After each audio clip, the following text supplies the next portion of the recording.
concrete. Oh, feeling, maybe Good Sunday morning. Welcome into Neutral Zone right here on Fanrun Radio. Appreciate you making Neutral Zone a part of your Sunday morning. Welcome in, Drew. Fanrun Drew, how we doing, man? Not too bad, Cloney. Not too bad. What a hell of a conference championship weekend that we had last night and even on Friday as well. So much chaos, so much uncertainty as far as what are the 12 teams are going to be in that college football playoff. I think you and I both kind of have an idea on where Tennessee's going to play, so that's not really too exciting to find out about later on. But there is so much uncertainty and unknown when it comes to this playoff and who the committee is going to select. And, I mean, so many different scenarios. So it'll be interesting to see how it unfolds. Yeah, no question. And already some moving parts there. If you read into what Vegas is saying by looking at the sports books just in the last half hour, and we're going to unpack all this because 12 o'clock noon, it's when it happens. And we're here till 1. We'll get you ready for the NFL as well right here on Fan Run Radio. We got you covered 7 days a week right here on Fan Run. And I tell you what, yeah, so I touched on that about a half hour ago. Miami was a slight favorite to get in versus rather than Notre Dame. That flipped.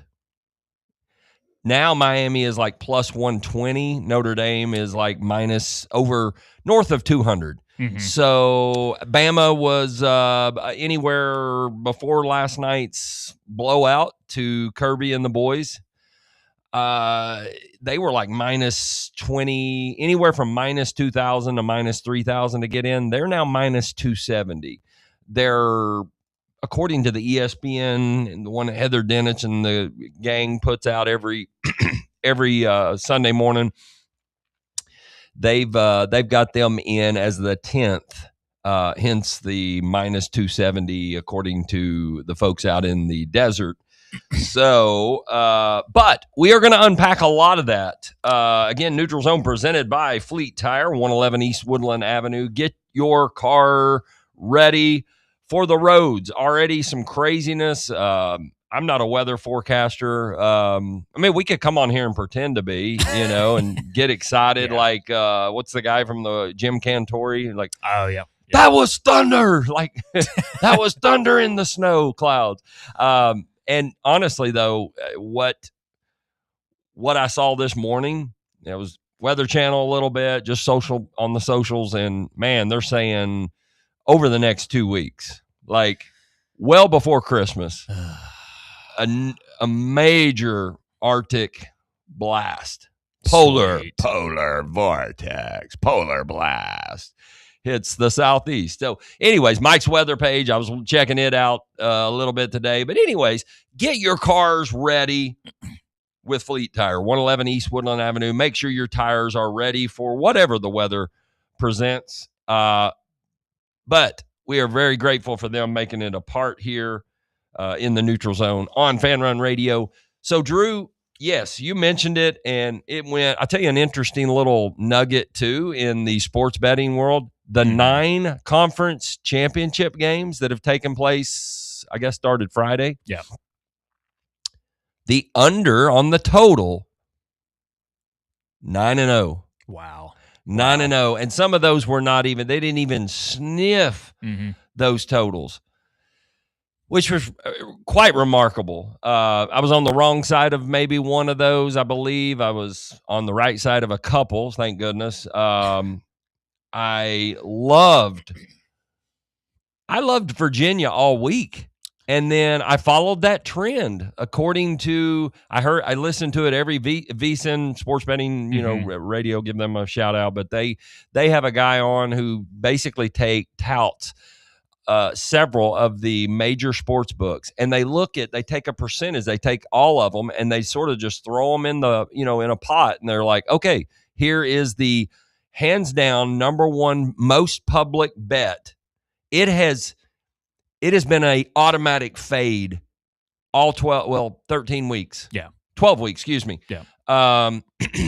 We're in week 14 of the NFL. I'm still racking. Like I get them off by a week when you're talking college and pros. But yeah, so through 12 weeks of college, it has hit all but one. Fade the most public, and the most public play was Virginia. I'm sorry, Duke. No. The most public play was Virginia. So Duke was the hands down. That was the play, and they were the last game on the board late last night. And what did they do? They decided, hey, let's have some fun and stir up the college football playoff pot. And I don't know that they're going to get in, but crazier things have happened. Might they slide them in over a James Madison or some? I don't know. It's really going to be interesting, and we'll look at those odds here as we lead up to that 12 o'clock announcement. I mean, it would certainly be. I mean, it's absolutely going to be interesting. But like the thing is, for me, it's just I don't know. Like it's so hard for me to justify a 5-loss Duke team into the college football playoff. I agree 100%. I mean, and the thing is like I don't see any shot they're in, but I've seen crazier things. I've seen crazier things too, but like, is James Madison probably going to get their teeth kicked in by, I guess I would presume that they'd be playing Oregon? Yes. Would Tulane get their teeth kicked in by Ole Miss? Absolutely. Again. But the thing is, though, and this is the big difference maker for me, is just the fact that, like, if you put in a 5-loss ACC team over a Sun Belt team that just finished the season 12-1, or an American Conference team that just finished, 11-2, that just tells me what the committee thinks, which is we don't really care about, how you finish your record, how you played the season, the name recognition, and the brand of like what conference they play in is evidently going to be more important. And like that will just, and I feel like that just gives such a bad look. Yeah. And the thing is too, is just Virginia is kind of lucky. I mean, obviously Virginia finished 10-3, but Virginia's kind of even lucky that they even made the ACC championship. They really are, yeah. Because of the fact that they didn't count that NC State game in September as a conference game, which is, completely ridiculous. But I would make the argument, and this is what I kind of boil back down to. I don't believe the idea of punishing a team for losing their conference, title game. But when it comes to the case of Alabama, it wasn't like the fact that they just lost. That was a total beatdown from kickoff. And here's a fun fact, Cloney. There was 14 teams in the SEC that did not play yesterday, and yet somehow all 14 of those teams had more rushing yards, higher rushing yards than Alabama did yesterday against Georgia. Wow. And so you lose 28-7. You had -5 rushing yards in the game against Georgia. You already lost to Florida State to start off the year, who wound up finishing the season 5-7. If we're going on a resume perspective, what does Alabama have that makes them have a better resume than Miami or even Vanderbilt? Yeah, and I know it was week 1, but where does the horrendous loss factor in too? That loss to, how bad does that Florida State loss look? Horrible. You're talking about there at this time last year. There was rumbles of potentially even Tennessee not even making the playoff because of that loss to Arkansas. Yeah. So this idea, where are we at on? Yeah. Well, again, it's the A versus the T on the helmet. Well, that's the thing. If this was in Tennessee's situation, and I'm convinced of this, if Tennessee was in Alabama's shoes where they lost by 4 touchdowns, weren't even remotely close in the SEC championship, and lost to Georgia in that fashion, I would absolutely see, or any other team in the SEC outside of Texas, for that matter, I was going to say knocked out of the playoff. It might the only one, even Texas over a Georgia. It might be, because guess what? The networks, they're thinking about, oh, look at the celebrity factor too. You're gonna have, you're gonna have all right. Matthew he'll be down there on the sideline. They're talking about it. It attracts eyeballs that normally would not watch the sport, and that's what they want. They totally want that, versus what's going to give us the best games. And by the way, Duke is, according to FanDuel, Duke is plus 118 or plus 1,800. They're minus 6,000 to not make the playoffs. So we can forget that conversation even happened. But I'm going to throw some of these odds at you. So to make the playoff, let's see. Yeah, here we go.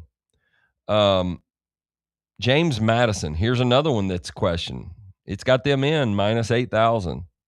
I mean, they're going to get smoked in that first game at Oregon if that's where they go. They'll get smoked. I mean, they will get smoked, but look, like at some point you have to value winning your conference championship. Sure. Only having one loss in the season, even if they didn't play anybody, okay, sure, whatever. But you know what? What team last year in the first round of the playoffs, didn't get smoked? That's true. I mean, yeah. And truth be told, there's in my opinion, three legitimate, national championship caliber, or four legitimate national championship caliber teams in this playoff, like within that 12-team mix, in my opinion. But like the thing is, you're going to have that, but you still have to value winning your conference championship because at this point, like if you're not going to do that, if you're not going to value the record, what's even the point if it's already going to be predetermined no matter what? You know what I mean? Sure. And so would Texas give a better matchup to Oregon? Sure. Would BYU? Yeah. I mean, and you can make the argument that maybe even Vanderbilt. But the thing is that BYU got smoked in their Big 12 title game, beat down twice by Texas Tech in the regular season and over in Arlington yesterday. I mean, Texas lost to Florida. Like, that alone should be an automatic disqualifier, too. And I mean, and Vanderbilt is getting kind of hosed because the thing is, Vanderbilt does have 5 top 25 wins, and I'm not trying to boast, Vanderbilt. I hate Vanderbilt more than anybody else, but just keeping it real. I mean, you finished 10-2. I mean, they should be one of those teams, along with Miami, on being able to take a spot over, over Alabama or whoever's else in that bubble. But the thing is, it's just like you can't justify putting in an 8-5 Duke team. You can't justify a 5-loss team any way of shape, form whatsoever into that playoff. And you have to respect your conference champions, regardless if you think that Oregon's going to be a 30-point favorite in. No, I get it. Wow. Notre Dame. I don't know if stuff's just leaked, but Notre Dame about an hour ago was minus 250. They're now minus 3,000.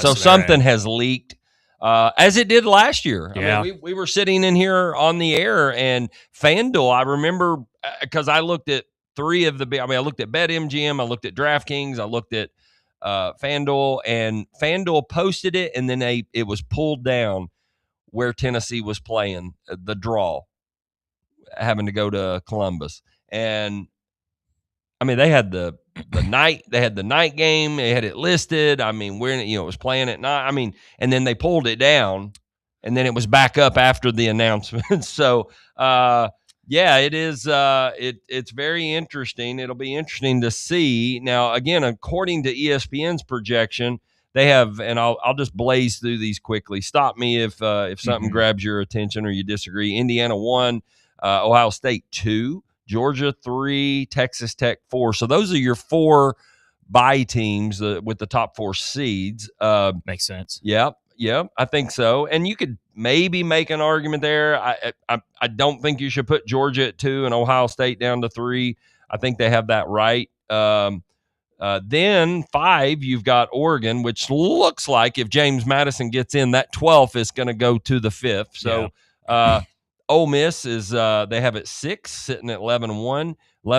Texas A&M at 11-1, and I'm gonna circle back around to some potential matchups, and also give you kind of an idea on, hey, maybe not to win the national title. I mean, feel free; it's your money. If you want to put a long shot on, like, say, an Oklahoma or maybe a Notre Dame, who a lot of people have in their top 3 as far as just all metrics.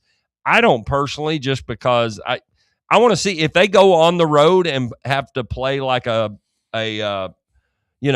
Oklahoma, which right now, according to ESPN's 1 through 12, if it's set up exactly the way they have it projected, then that would be the scenario happening. Again, Oklahoma 8, 9 would be Notre Dame. Alabama, again, 10-3 with the 10th seed. They have Miami in and BYU. Now this is how they have it. But then when you go to their projected, of course, first round buys, we mentioned the top 4: Indiana, Ohio State, Georgia, Texas Tech. First round games, they have James Madison at Oregon, Tulane at Ole Miss, Alabama at A&M. That'll be a doozy. And Notre Dame at Oklahoma. So again, it'll be interesting to see. Now I'm looking, and these odds are changing.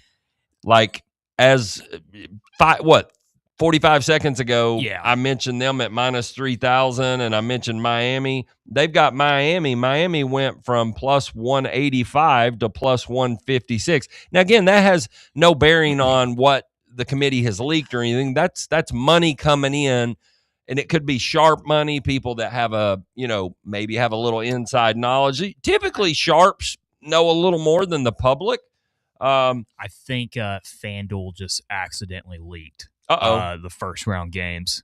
Oh, really? Okay. I've just seen the screenshots making waves. So their first round of games include they do. Tulane at Ole Miss, Yep. Alabama at Texas A&M. I don't know how I like about that. It doesn't sit me right. Notre Dame at Oklahoma. Notre Dame at Oklahoma and James Madison at Oregon. If that's it, and you hate it for Miami. I mean, because Miami literally beat Notre Dame head to head, at the start of the season, have the exact same record. But man, I mean, their loss to Louisville is just bad, and losing to SMU, the way they did too. But it's just, I don't know. Am I crazy to think that I would rather see Miami in there? Not just because of the hate for Alabama, but seriously, I think it'd be a better matchup. I mean, Miami and A&M. It would. I just don't have any desire to watch out. Alabama's not been very good the last month of the season. Like since the Oklahoma game, I mean, or really since our game. Ever since our game, they've kind of like fallen off a decent amount for sure. But you had literally the biggest water carrier. Well, maybe outside of Marty, with the perfect hair and his industrial size straw that he has for Saban and Alabama, but literally, I mean, would drink his bathwater.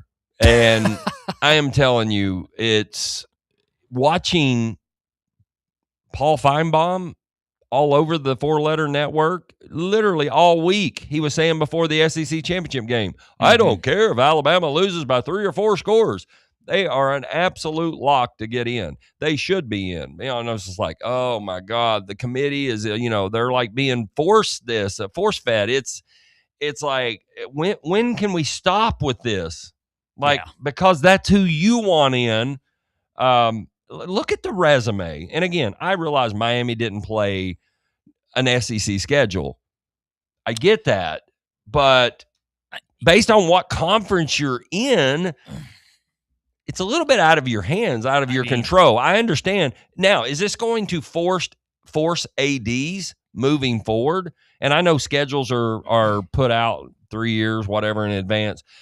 Is this going to force ADs in these power conferences, Power 5 conferences, like, let's just say, ACC teams? We better play some big boys rather than bringing, whoever school of pharmacy in here. I just wonder, I mean, or do you go with play the softest schedule, try to run a 12-0 and hope that, and then get into your conference ACC championship game. If you can eke out a victory there, then you're guaranteed a spot in. I guess it's kind of pick your poison. I think it's the latter because, when you look at it from like Texas perspective, for example, right? They finished the season 9-3. Let's be real. If they didn't play Ohio State this year, they're in the playoff. If they don't play Ohio State this year, they're in the playoff. They finished 10-2 in the season with a win over number 3 or number 2 Texas A&M, and you're talking about they're pretty much going to be hosting a first round playoff game. And so, to be honest with you, I think like this. I don't know, this like, I don't want to say like SEC bias, but like in a way of like digging at teams that are not in the SEC that play weaker conference schedules. I think it's like an inferior or like a like a low point like argument. And the reason why I'm saying that is just, I mean, it doesn't really matter. You could tell by just how a team plays on like how good they are, just how dominant on both sides of football. That Indiana team is literally the most perfect example. I mean, they didn't play a soul all season outside of that Oregon game. At Oregon. And yep. Look what they did to Ohio State. I mean, they completely Their defense, defense is filthy. They manhandled like Ohio State's offense that has legitimately 3 NFL wide receivers. Absolutely. You know, and so I think us SEC football fans or those that consider themselves conference fans, I think just the bias is just not a legitimate argument anymore. They're going to go based off a team that has looked the strongest, has looked, firm and solid all year. And I mean, there has been times where, like Miami did look a little shaky. I mean, yet granted, they did beat the hell out of, Pitt at the end of the year. Like that was a solid win for them. They beat Florida State, you beat Notre Dame, but they completely imploded against Louisville at home, played against a very mediocre SMU team, lost to them in Dallas as well. Mm-hmm. And BYU, I mean, even though that, they played solid against, good wins over Utah, I mean, completely dominated against Texas Tech, who, again, has looked like a college football playoff team all season long, despite who they've played. And so, I expect, honestly, teams to, and I know the SEC has this rule where I think it's starting next year that you have to play a Power 4 conference opponent every single season for your non-conference schedule. But to be honest with you, I'm going to see you're just going to see more teams play weaker schedules because, I don't know. I mean, you can look at Notre Dame's perspective. They've played 2 decent opponents all season long, and they're going to get in no matter what. Mm-hmm. Yeah. And, okay, so looking at those, do you still have FanDuel? If you have it pulled up, you pull it up right now. What is the line that stands out to you the most? Oh, let me look at FanDuel real quick. I'm just going to go ahead and tell you. Go ahead. Yeah, tell me. Notre Dame -5.5 at Oklahoma. Ooh. You know what? I mean, the thing is, can Oklahoma score? Well, can Oklahoma slow Love and that offense down enough? And, oh, by the way, can they score enough points if it does, if Notre Dame jumps out, 10-0, 14-3 or something, can Oklahoma recover from that? I don't know. And I think Vegas is definitely putting something out there that will it get bet down? I would imagine it'll be interesting to see what sharp money would be on, but I would imagine the public would be all over Oklahoma getting 5.5. I don't know if they cover that personally. I mean, who? Oklahoma.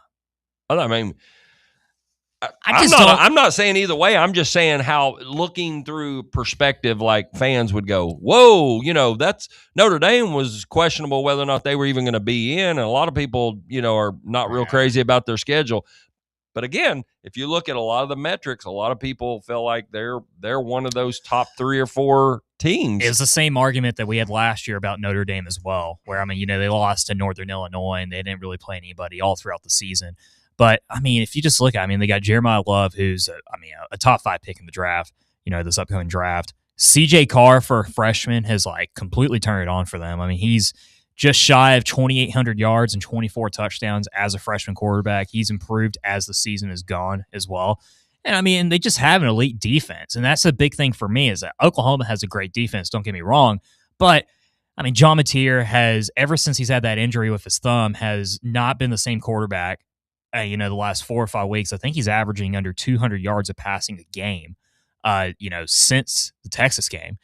And I just think, for that matter, would he be able to create enough plays himself, whether if it's with his legs, with the design runs, and can they be able to get open, against Notre Dame? And I don't know if they win that game. I legitimately believe, I think Notre Dame could win the national championship this year. I really do.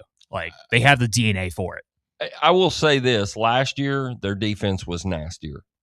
That defense last year, I had a futures on them to get to the championship game. I didn't pick them to win. Obviously, Ohio State was just was just too much for anyone. But I don't know about this year. Maybe so. Look, I think Freeman's a hell of a coach. I think he is. I think he, obviously the NFL teams even think highly of him, would come after him. but they're not the same defense that they were last year. But I agree, man. They are explosive, and they dominate at the line of scrimmage. Dominate. And if you're dominating and you're getting lanes there for arguably, he's probably the closest thing to this year's Genty. I mean, he's probably more quicker, a little more fluid. Genty has, that he's got more twitch than Genty did. Genty is obviously he has the body. Thank goodness he has that type of build or body, because playing behind that trash offensive line in Vegas, he's going to need it. I mean, if he makes it to to his second contract and gets out of his rookie contract and gets into year 4, he might be lucky. I mean, because their offensive line has been just god awful for years. But anyways, that's another story for another day. Loser franchises trade up, albeit he is a generational talent at running back. You don't trade up and take, I don't care how good the running back is. I don't care if it says Walter Payton on the name or whatever. You do not take him with the 6th pick when your offensive line is so bad and has been so bad for nearly 2 decades. Cloney, look, Titans need Jeremiah Love more than anybody else. Like, honestly, I know their offensive line is trash. There's no disputing that. But, like, let's be real. Like, they're moving that pick. Oh, we're trading it, absolutely. I tell you, clone, Amy Adams Skunk she'll probably trade it for 3 number 3 round picks, clone. Look, Mendoza did ourselves a massive favor last night with that performance in the second half. Are you talking about the post game? No. Oh, no, definitely not the post game. That may have been sorry, go ahead. I've got a take on that. That post game was just, absolutely cringe. That was like the congressman, whatever, Dean or whatever. Yeah. Yeah. God, that was the bad. Exact same thing.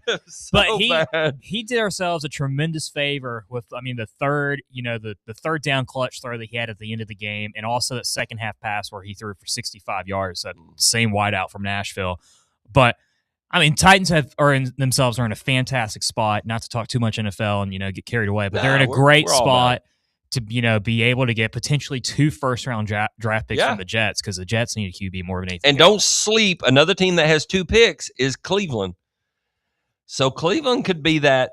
Cleveland could be that team. And you look at their quarterback situation.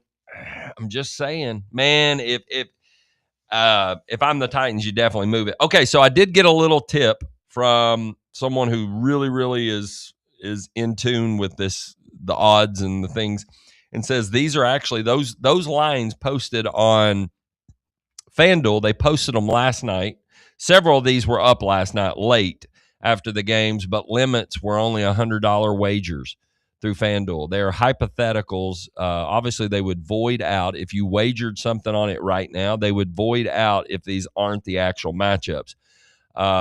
So we'll see. With the announcements, I would tend to believe, if I'm looking at something and, if I were making like plans to go, oh, okay, well, I live in, Indiana, and I'm a big Notre Dame fan, and I wanted to make reservations somewhere, I would at least make the plans if I'm a minus 3,000 favorite to get into the playoff. Yeah. And if I'm Miami, then maybe you might want to think about your Hurricane, a family member who is a Hurricanes fan, or a loved one. You might want to think of a different Christmas gift than the college football playoff. I could be wrong. These numbers could be exaggerated. Who knows? But it will be interesting to see. I just wonder, but from a betting perspective, maybe you're right. Maybe right now is the time. If you wanted to make $100 wager on Notre Dame minus 5.5, you may be right. I may be looking at this going, okay, public may bet it down to a ton of money. Let's just say that, and it's a hypothetical right now, but let's just say if we did think, you did think, oh, this is factual, this is going to happen, it's coming to fruition, I'll go ahead, and the public, I think, would start hammering Oklahoma. I think it could come down to 4. It takes a lot to get it down a point, but to get it down to 4.5, 4, and then, man, just jump all over Notre Dame. And I would say jump on it before this gets announced at noon today. Mm-hmm. The matchups get set. By this time tomorrow, public money is going to be in, and it'll be interesting to see where it goes. But I would say by like midweek, you're probably seeing sharp money come in. So you might want to jump if you're wanting, if you want to get the best number there. Maybe you get lucky and get Notre Dame at a 3.5, and you can buy the half, and then you're feeling really good. Like, hey man, we win by a field goal here. But if you can get that, and again, that's what sharp people that do this for a living do. I'm not a sharp. I try to follow some that I can, and if you see something you kind of like, and but I think with this and just seeing, apparently these are hypotheticals right now. I don't know if any of the other books have anything posted, but it's interesting, and it definitely it's good business for them because it brings a ton of money in that, guess what, people are going to go ahead and throw in hypothetical money on a situation that may not even happen. And oh, by the way, you got a huge slate of NFL games today. So it's smart by the books to do that. So anyways, your thoughts on that. If you have a take on it, we'd love to hear from you. 865-966-3435. That's 966-3435 right here in the Fanrun Radio studios right here. Neutral Zone, again, presented by Fleet Tire, 111 East Woodland Avenue. You mentioned, and we haven't even unpacked what in the hell is going on with our basketball team. Oh, I knew this was coming from you, Cloney. I know this was going to come from you. And see, this is why I think people just need to like simmer it's pretty well known. Nate Ament has a nagging ankle injury. Yeah. It's pretty widely known, and people that cover the team, they don't, not an excuse laden, throw it out there but I really believe there's more than just that. I mean, you gotta look. We don't look. We're letting offensive chances for other teams. We look lazy with the ball. It just does not look like a Barnes team. All right, I'm gonna give you some perspective from here, Clay, because I had to see it all last night after that loss, and I think I think the problem is of our fan base sometimes is that we take basketball season like as if it's like football, where like every game is so detrimental and like game changer, and it's not. It's December. It's literally the first week of December, okay? And this is a team that has 12, 13 new players that are still getting used to play with each other. They've only played with each other for 10 games now, okay? So still a lot of basketball left. I mean, you're talking about you got new pieces with like Ament, who just, 6 months ago was playing high school basketball, a completely different level. And the level of like competition that Tennessee's played, and we've played the last, three of our last 4 opponents outside of Syracuse. But even them, they're a bubble team themselves this year. I mean, those 3 teams of Kansas, Houston, and Illinois, those are Final Four caliber teams. Like, these are excellent, excellent basketball teams. And so you're going to have hiccups. You're going to make mistakes. And I go back to the, argument that I always make, which is I'd rather have us now make make these mistakes in December and learn to build from them than as opposed to in March, we peaked 2 months early, as we've seen past, whether if it's with Bruce Pearl or even with the Grant and Admiral team. And so there's plenty of basketball left. You have to take in consideration of the fact that they played 5-6 games in a span of, 10 days, 12 days, and a lot of traveling too. I mean, last week they were in Vegas. Yep. Then they went to Syracuse, and then, came back to Knoxville for a couple days, and then had to take a bus to Nashville yesterday. So, I mean, they've been traveling all over the place, and they finally got a 10-day break, and they play a massive, massive game against Louisville on the 16th. But the talent's there. I mean, it's just like the guys have just got to calm down, and like the mistakes that they're making are mistakes that can be cleaned up. I mean, just taking care of the basketball a little bit more. The only thing that I have as a concern going forward is like, you mentioned Ament, and I mean, he is dealing with that little bit of like nagging, like ankle injury, which having these 10 days off will probably help him more than anything else. But he's just got to, as the season progresses, he's got to learn to be more physical, be aggressive, to the hoop. And I think he will. And you saw that in the last 5 minutes of the second half yesterday, where he sat on the bench for about 8-9 minutes and then finally came in that final 5 and was driving to the hoop, slamming the ball, being aggressive, to the basket. And that's absolutely you need with somebody with his athleticism and his skill set too. And the other thing is too, it's just, we got to accept the fact that Jacoby Gillespie is just going to be a complete liability for us on defense. I mean, he is just absolutely terrible. Yeah. Just for what for as great as he is offensively, man, he is just downright awful when it comes to defending the basketball. And I don't know if it's just a lot of miscommunication with him when it comes to man-to-man defenses. It seems like more than anything else, he's more focused on the ball than as opposed to his assignment, his man himself when they do go to man-to-man. But that is something that Barnes is going to have to address, and I think he will. And look, every Tennessee basketball team has this stretch of them playing poor basketball and not being able to get things done. Sure. Dalton Connect's team 2 years ago, they lost 3 straight games as well. And so yeah, I mean, with it's just you got finals right around. I mean, there is a lot of factors. I agree with you, and it'll be interesting to see. And I'm not throwing in the panic, towel here, like, oh my God, the season's over. But yeah, it's concerning. And it's just odd to me that Barnes, the way he came out and he talked about losing to Kansas, and that, I mean, he keeps it real.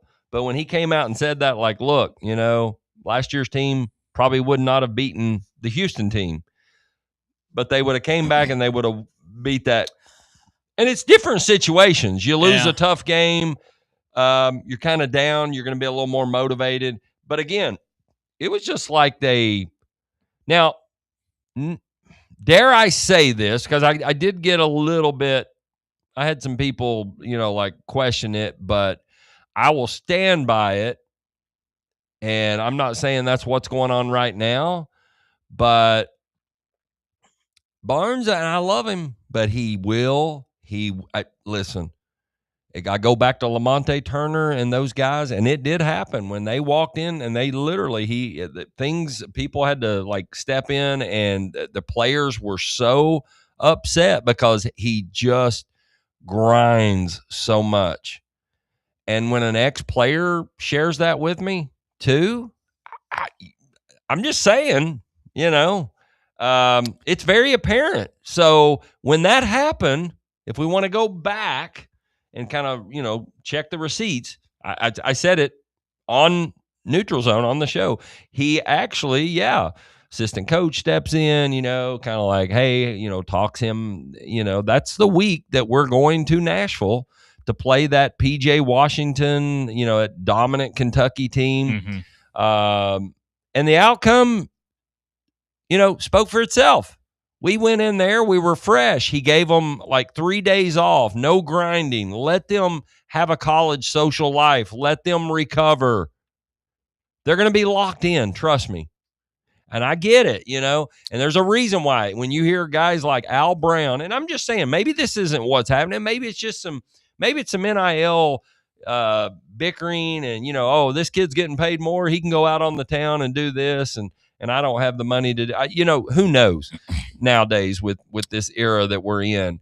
But I'll tell you, when guys like Al Brown, who was very well respected, and he, says, look at the guys, Bob Knight, his teams in the tournament typically thrived. He knew how to, yes, he grinded, and he was a tough son of a you-know-what on them all year. But when he got close to the tournament and the finals at the end of, in the December, the end of the winter break, he knew to take a little foot off the gas. You know who didn't? Now, Bob, our very own Bob Baskerville, obviously huge Vol fan, Purdue Boilermaker fan. Maybe he would, chime in or disagree with it or agree. But when you're hearing people say that, and guys like Gene Cady did not know he grinded and just kept grinding and didn't see that with players, and it was reflective. Now look at what they do with Painter. Now they stunk yesterday. Of course, I had money on them, and Iowa State came in there and just absolutely walloped them on their own floor. I was blown away. I texted Bob, and he was like, "Yeah, this Iowa State team's legit, but they're not that legit. Purdue really just never came out of the locker room, but they're good. But Purdue, that wasn't the Purdue team that has a very strong chance at getting to another Final Four. Yeah. And I'm sure Painter will have them ready next game. But every team's going to have a little blimp on the radar like that where they just really, really struggle. But my point being is if you go back to it, I'm just saying maybe he's grinding them and he's trying to get them all locked in, and they're just not, I think, mentally – maybe there's some mental toughness here or intestinal forward. I don't know. But I think the grinding has been an issue with him before, like too much. And I don't want to hear, I get it. I played a lot of ball when I was younger, and yeah, your bodies can recover. But when you're talking about being over there and you have finals coming up and you have a social life, which is a huge thing on campus. If you've spent any time on campus, and listen, I mean, there's a lot of beautiful girls over there. There's a lot of things that can attract and pull your attention away from not just it all being about basketball. Not everybody is a gym rat, like from French Lick, Indiana, a Larry Bird who, But anyways, my point being, that could be a little bit of what's going on. It's all speculation right now. They're going to be fine. I think we're all in agreement. They're not going to lose, 8 in a row or whatever. They're going to get it together. The SEC, I think it's going to come on. I think they'll be ready. They're going to need to be because this may not be the SEC that we've seen the last 2 years, but there's still some good teams here. And, oh, by the way, I mean, the meltdown up, to our neighbors to the north, I mean, at least we don't have that going on. Could you ever see Rick Barnes going at I think his respect factor, I don't think he would ever go after a reporter like that. Yeah, though that reporter, I mean, he kind of like took the gloves off. Yeah. So, I mean, look, like it can always be worse. I mean, has, NIL changed maybe the aspect of guys being locked in and like in their mindset? Yeah, of course, without a doubt. But, I mean, it's still December. If we're still playing like this come conference play where, then there's concern. Then there's concern. But like, I'm not there yet. I think we'll be all right. Yeah. Hey, I'll tell you where we're at. We're past due. We really, I've been a little long-winded there. A lot to unpack here on this Sunday morning here as we are about, 15 minutes away from the college football playoff announcement. Everything will be official. We'll be right here as they reveal it. We'll break it down with you. More Neutral Zone coming up. We also have the second hour. We'll be talking a lot of college football, obviously. And if you want to talk UT hoops, you want to talk NFL, we'll give out some picks here in a little bit. We'll probably, like I said, be spending a lot of this show talking about the college football playoff matchups. That's going to get announced in 15 minutes. We're going to go to break now. We're going to come back so we can drive right into the halftime break here. You're listening to Neutral Zone. Come on back right here on Fanrun Radio. Life never stops moving. And between the 30-minute commutes, daycare pickups, weekly soccer practice, Tuesday night yoga, X9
to save up to 25% off your first year.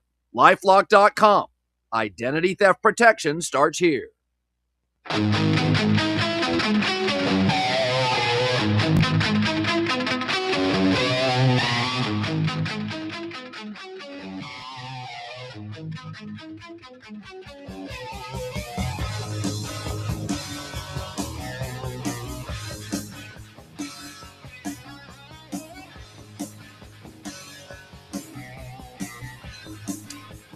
Welcome back into Neutral Zone right here on Fanrun Radio, presented by Fleet Tire, 111 East Woodland Avenue. You know, we talked a lot about Tennessee and needing to make some changes on the football staff, perhaps going recruiting. You've seen a lot of recruiting this week, maybe some drama that you don't really want to hear about. I think the Legend kid, Legend Bay. I don't know your thoughts on all that, Drew, but I'll tell you where it has paid off. Texas Tech. I mean, they catapulted right into not only the college football playoff, they win the Big 12, and they're getting a first round bye. More than likely. I mean, they're ranked 4th, so I would imagine they're a lock to get that bye. I mean, you got to give them a bye, without a doubt. I mean, it's just as dominant as they've been all season long, and the way that they, just absolutely manhandled BYU, who was a solid football team, mind you. So beat them twice. Yeah, with ease as well. And so, I mean, yeah, they absolutely deserve the 4 spot, in that first round bye.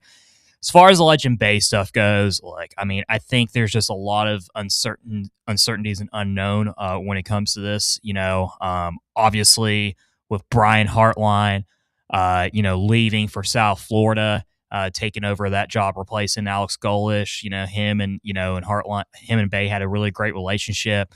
Obviously Bay's parents, his mom specifically loves Tennessee.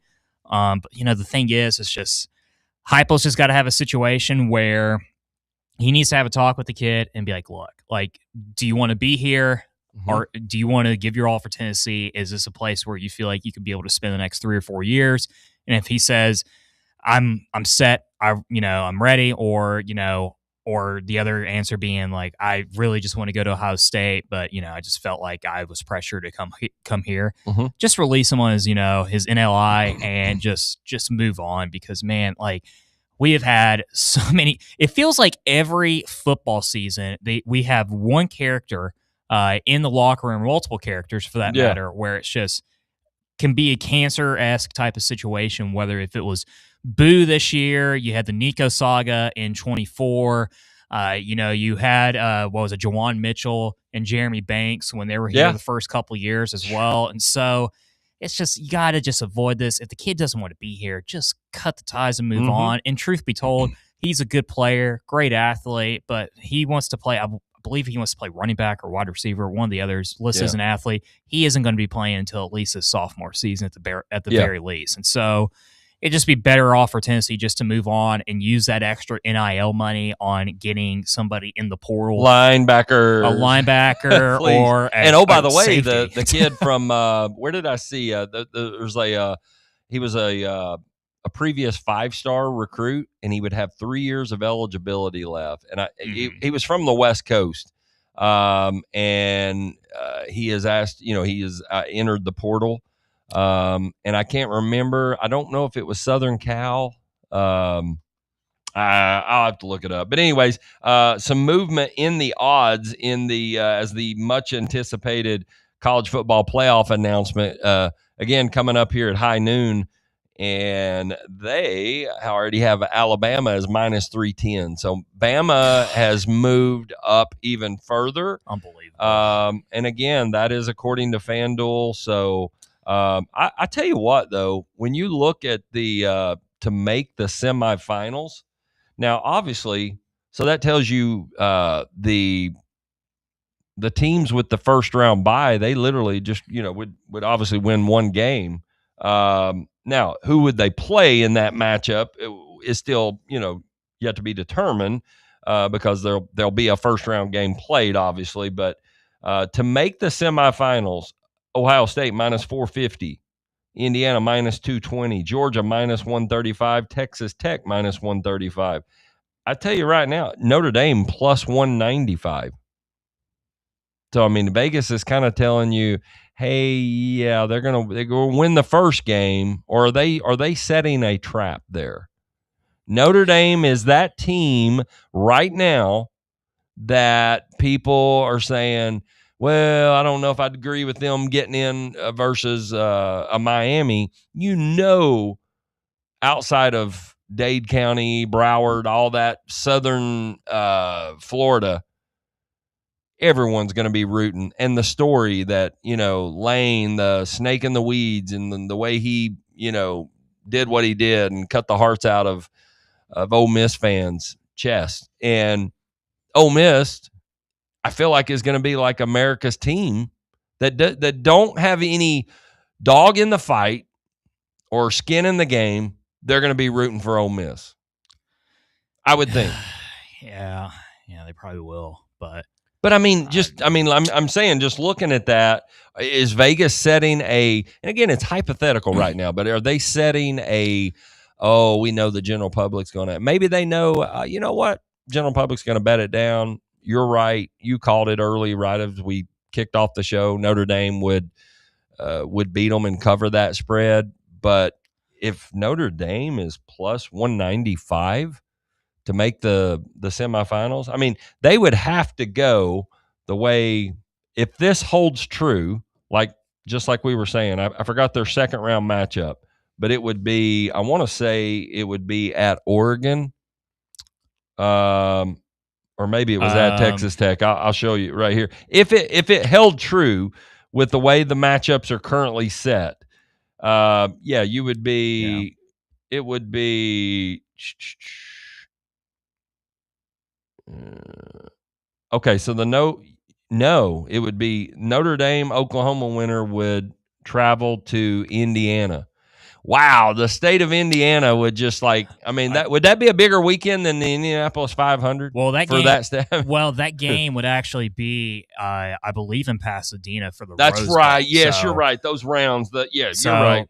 You're right. But yes. Even still, I mean, I don't know. Like I would love to see a Notre Dame Indiana rematch. Because I mean, Notre Dame beat the hell out of them in the first round last year, but I feel like Indiana and Cignetti's a hell of a coach. Cignetti won't. I don't think Cignetti is the type of guy that loses twice to a coach. Yeah. But I just feel like Indiana's just got so much firepower on offense. Mendoza is just they do. Now the receiver last night that left the game, he's there to take the top off the defense, and really should have drawn up a pass interference on the one, and then he gets hurt. He leaves, comes back a little bit, but he didn't look to be himself. They're going to need him. He's the top. I mean, he had 11 touchdowns on the year, and he can fly. Little undersized. I'm not sure what his pro prospects, rankings are, but he is a man. He is a wagon. He can absolutely take the top off. Again, all that's going to be interesting to see. But you're right. Those second, and that was a slip on my part. But yeah, those quarterfinal matchups are Cotton Bowl, Orange Bowl, Rose Bowl, and the Sugar Bowl. So yeah, I mean it's gonna be interesting. I tell you, I don't know if Ole Miss. If Ole Miss, now again, this had Tulane playing at Ole Miss. Yeah, they play each other earlier this season as well, mind you, and Ole Miss smoked them out the water. But this is the ESPN projection. Yeah. The FanDuel has it. Again, I hate to say it, but a lot of times they kind of know things that we don't. Mm-hmm. So yeah, it's going to be interesting too from the Miami standpoint, because there's more Miami media guys. I mean, you got like the Bear, not our very own Bear here, but Chris Fallica or whatever his name is. Yeah.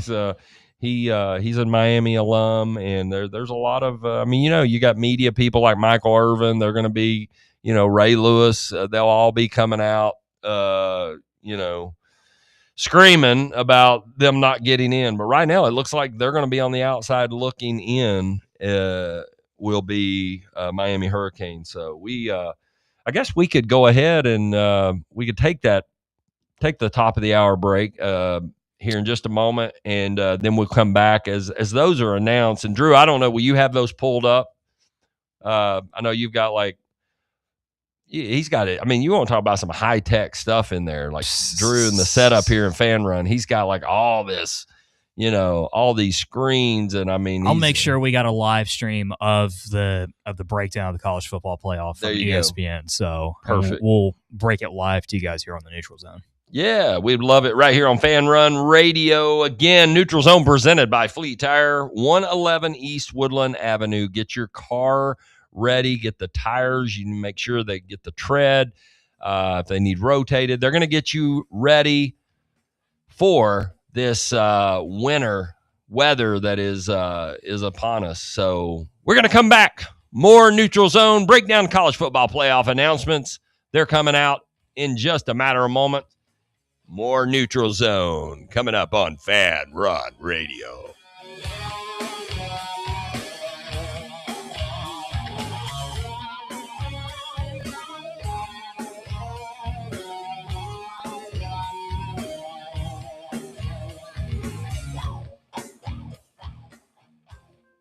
Attention service members and veterans. Introducing the Griffin Law Firm, your trusted ally in military legal matters. From court-martials to benefit claims, at Griffin Law, your mission is their mission. Here's VFL Marshall Griffin. As a veteran and retired military attorney, I've successfully defended lifelong benefits and helped preserve professional futures. So I know that when you hire a military justice lawyer, you maximize your chance to get relief. With my unique experience, I can advocate for you because there's no military matter that's too big or too small. Let us help you make these critical decisions that could affect the rest of your life. Remain silent. Request counsel. Call Griffin Law. For a free consultation, call 888-707-4282. That's 888-707-4282. Or just visit griffinlawdefense.com. Believe in family. Believe in your fellow man. Believe in honesty and an honest day's work. We do. We're Farm Bureau Insurance. And we don't just believe in Tennessee. We believe in Tennesseans. Farm Bureau Insurance. Tennessee's insurance company. This is Baseball VFL Cody Brown. Farm Bureau Insurance is the official insurance for Tennesseans. Believe in me for all of your insurance needs. Give me a call at 865-992-3871. Timeless traditions start with the ones we love and what we bring home for the season. Bring Inward Half home this holiday. Comfort and performance, made for the journeys you take and the memories you make. For quiet moments or the days you'll remember forever. From performance polos to cozy hoodies, modern apparel for men, women, and kids, there's something for everyone. This holiday, make tradition comfortable. Make it memorable. Make it Inward Half. Dick's House of Sport at Westtown Mall is a destination devoted to sport, and it's your destination for exclusive events and experiences. Come visit a store like no other. Check out our 40-foot rock wall, golf performance center, Hit Track's batting cage, and outdoor turf field. You can now rent our space for private events and birthday parties. Learn more about our events and exclusive product launches on Facebook and Instagram at Dick's House of Sport KNX. Dick's House of Sport, proud partner of Tennessee Athletics. We really need to get some branded stuff. Shirts, hats, promo items, something professional. I mean, we could just find a website and order a bunch of it ourselves. You could, but you're taking a big risk. You don't know the quality, the fit, the timeline. It's a roll of the dice. Yeah, I guess. But isn't that how everyone does it now? Not the ones who actually care about how their brand looks. Look, if we're putting our name on it, it needs to be done right. We need SM Athletics. SM Athletics? Yeah, they specialize in working with businesses like ours. Apparel, hats, promo gear, but real, customized stuff. They actually care if it turns out right.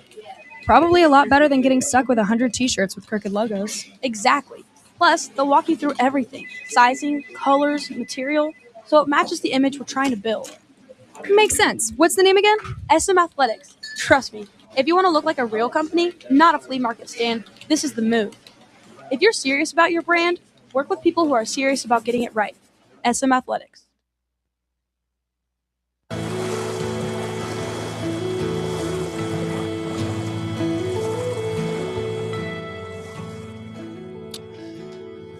Now, this playoff is going to be interesting on who they pick, for those 12 spots.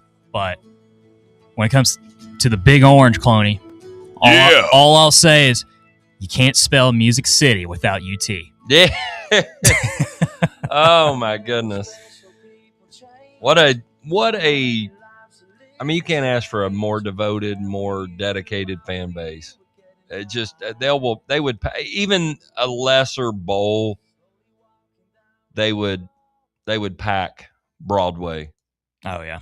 I mean, I tell you, when they didn't pack Broadway was that whole deal last night, the 2-night deal. And I was talking to somebody in Nashville that works there, and they're like, dude, it literally come down, if you're interested in going to the game, what they set those ticket prices for it was absolutely disgusting.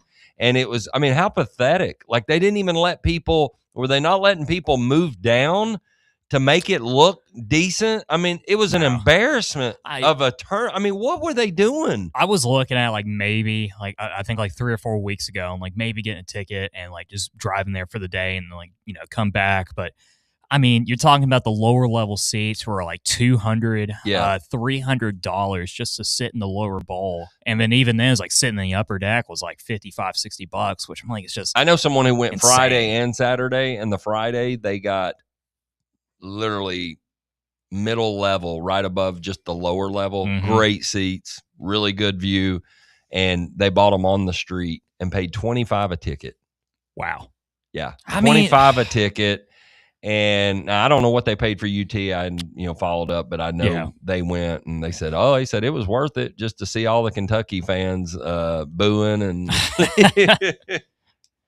oh man. But anyway, so a huge slate of NFL games today. Obviously, they are about to drop the 12-team playoff for the 25-26 college football season.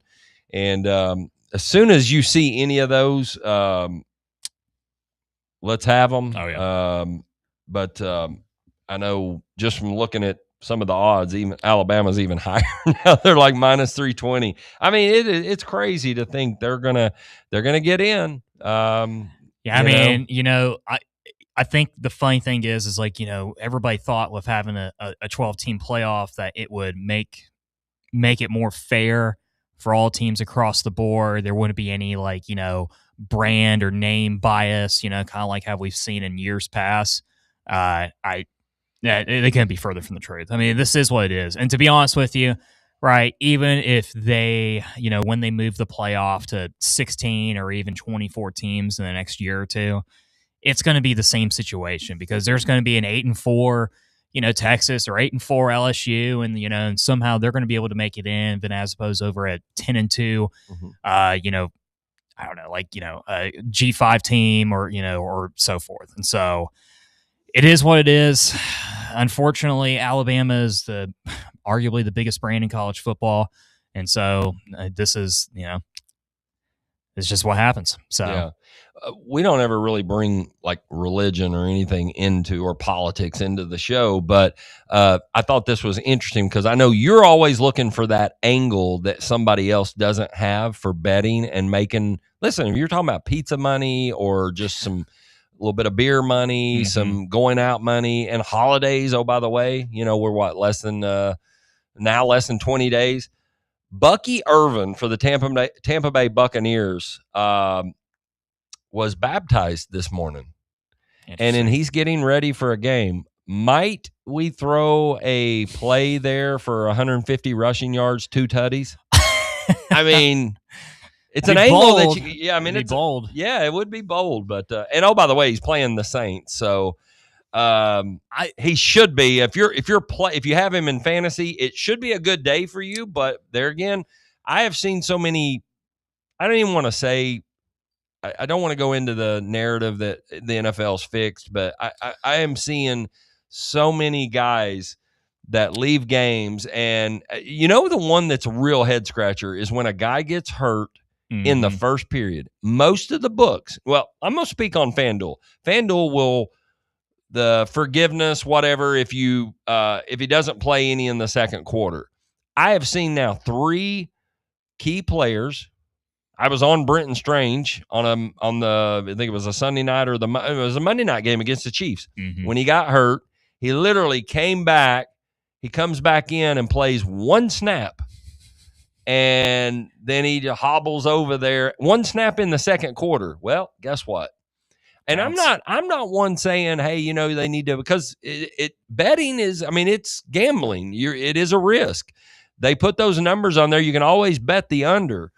But I didn't expect it to be, I didn't expect him or ask for any forgiveness or, credit my account for anything like that. Is it frustrating? Yeah, heck yeah, it's frustrating.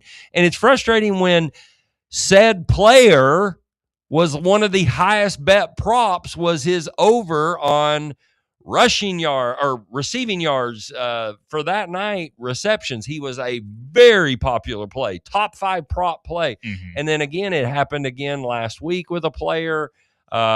So it's just, it's really fascinating. And again, I would say watch the guys today, the guys who have elite, and I mean filet mignon with Titansville steak tartare or whatever matchups are against this Titans, Quinshon Judkins. Yeah. James Cook. Yeah. Gravy train matchup. Mm-hmm. Again, not saying somebody's going to get hurt, but it would not shock me. Devon Achane, one of the top matchups. In fact, if you own Devon Achane, you have a very, very strong chance based on the matchups. Now, anything can happen that he's going to catapult your team to the fantasy playoffs. Mm-hmm. Through the fantasy playoffs, win the thing. He has elite, arguably the best running back matchups when you look at a 3-week span or 2 weeks. But anyways, I just thought that was a little interesting nugget. Congrats to him and his family. And you know what? Maybe I see you over there dropping a little coin on a 150 yards, 2 tutties. Why not? I do have him. Before I learned that, I had him for an anytime touchdown and 60 rushing yards against the Saints. But like I said, it'll probably be one of them deals where he goes out in the first quarter. Yeah, that's true. I was going to ask you a question. Speaking of the Bucs, though, I'm in a little bit of a predicament. I am playing them in my lone survivor that I'm left. Yeah. 6 teams left. I have them. I sweated out the Chargers last week. Didn't mean to interrupt you, but I will. I like to put it on the record. I have Tampa Bay this week, and they're like an 7.5 point favorite. Yeah. Please do not lose to the Saints. I'm going to be sweating it. So nice payout if that hits. Still could be a couple of weeks away. I think you'll be all right in that matchup for sure. But so I'm in a little bit of a tough situation in fantasy here. So I got Trevor Lawrence and Baker Mayfield as both my quarterbacks, and I'm trying to debate on who's going to be the better starter. So my fantasy team, I don't know if I ever told you the name of my fantasy team, but Hanging with Hernandez. You get the joke on that one. Yeah. But so I mean, we start off 0-5. We're 6-7. I have technically a 10% chance of making the playoffs at 7-7. I'm like tied for 8th place right now, and there's like I think 16 teams on my fantasy team. And I already had Jahmyr Gibbs and Jameson Williams cook for me on Thursday. Gibbs went off, nice. But Trevor Lawrence went off last weekend, unsurprisingly, against the Titans, give me 20 points. Baker's coming off an injury, still dealing with that AC joint sprain injury, but he does have, I believe, Mike Evans, and I think Godwin's supposed to come back too. Godwin is back. Mike Evans, I believe, is going to be another week. Yeah. So who would you play in this situation? Because for me, it's like the Saints are obviously a much favorable matchup, but is Baker going to be able to throw the ball, further than 15, 20 yards down the field? Give me the 2 guys. Give me you mentioned a couple guys. Sorry, I thought they were announcing it, but no. I did not. I thought they were already announcing it. No, they're talking to the Notre Dame reporter right now currently. But so Trevor Lawrence and Baker Mayfield, those are my 2 quarterbacks. So Jags have Colts, big divisional matchup. Obviously, same for the Bucs, who are trying to stay within that first place spot in their division too, and not get tied with the Panthers. Obviously, the Saints are next to the Titans, the worst team in football.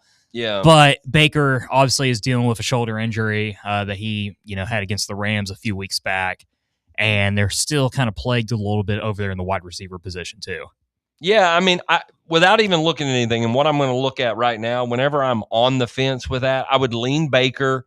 The fact that he played last week, he showed the ability to throw. He didn't throw deep down the field. Yeah. I'm hoping that he'll get back to that, especially with me having a couple of shares of Emeka Egbuka. But I would go to, so the point total for the Bucs Saints is 41.5. And then your other one is 44.5 in the Colts Jags.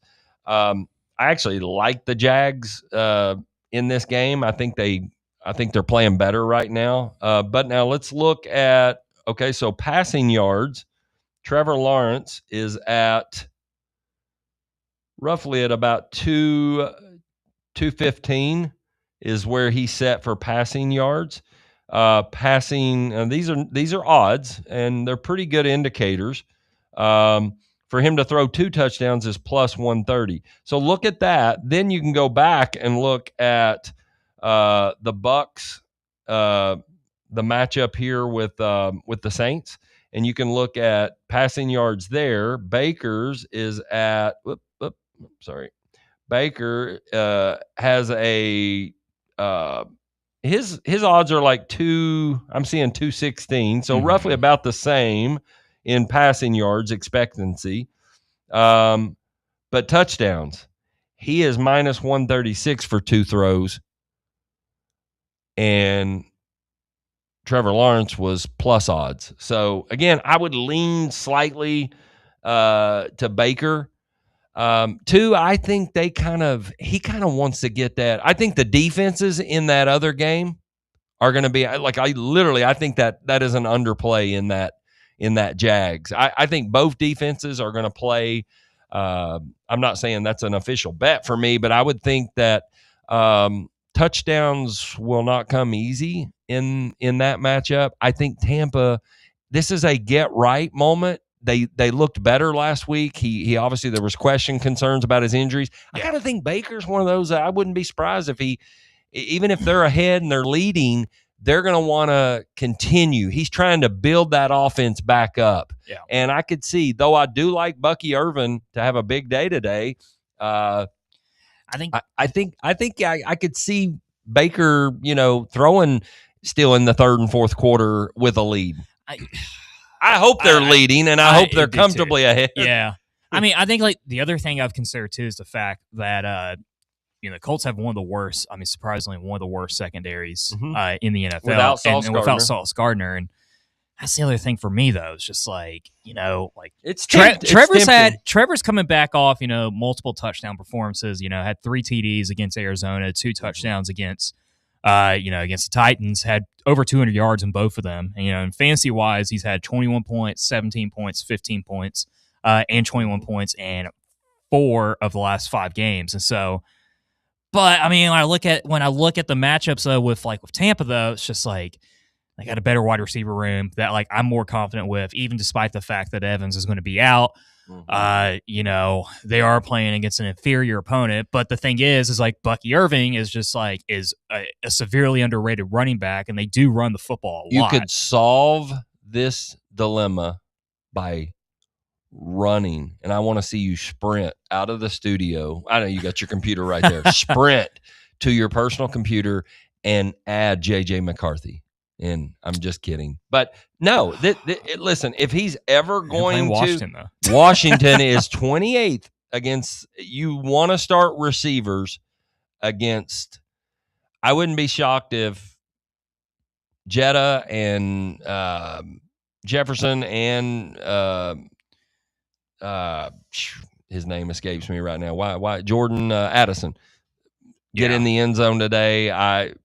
Again, he's been bad. I wouldn't advise anyone to go pick him up and start them over a Baker Mayfield or even Trevor Lawrence with that matchup. Again, that's tough. I would lean Baker, and it's mainly just over Vikings defense, though. What's that? Vikings defense, though, on that Commanders Because is Jaden Daniels back? He is back. You have him? No, I have. Ironically, as soon as you mentioned J.J. McCarthy, I looked at my lineup and I was like, "Oh God, I have the Commanders' defense." Like, so yeah, if you want to, now, and obviously there's some sneaky defenses. Actually, there's one that's probably on everyone's waiver wire. That, oh, by the way, in next week. So next week's your first round matchup of the playoffs.